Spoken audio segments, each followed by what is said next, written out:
sa aking paggising, iniiwasan ko ang salamin. Ayoko nang makita ang aking muka, 'cause you know, I got this big problem. Di ako makatulog tuwing gabi na bubulabog. Ang gusto ko lamang ay manahimik. Please girls, leave me in peace. Mahirap talaga maging pogi, mahirap talaga maging heartthrob, mahirap talaga maging Hi Mel! Good morning, Aileen. Andito ka pala sa Bacolod, ha? Kamusta? I'm fine, but I'm also Mel. Okay. You, how are you fine? Thank you. Oh yeah, I'm fine, very fine, thank you. Anyway, I'm here today to ask you about your favorite gadget. What is it that you have with you today that you always bring around? You know what? I am very lucky because this gadget of mine has been with me for the past 3 years. Tagal na rin, ha? It's an XDA 2. Okay? So medyo nabubura na nga yung letters.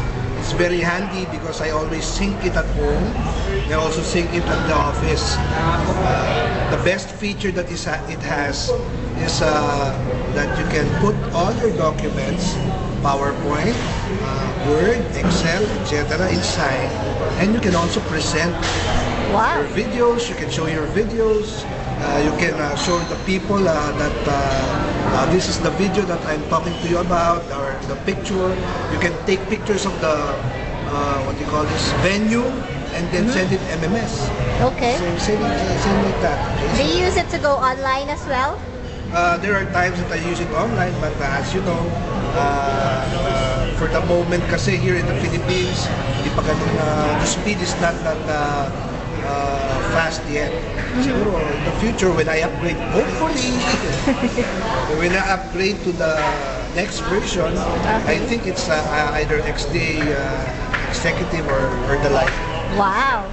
Hopefully, if I save enough money because I'm buying another gadget for my camera. So That's one of your I'll other definitely passions. do something like this, get something like this or similar, because it really helps me in my job. Oh, alright. Okay. And handsome people bring something like this. So what is your blog URL? It's melpogi.blogspot.com. Okay, I'll sure to tell all our readers to visit your blog and see your YouTube video as well. Yeah. Alright, thanks Mel. Have a nice day.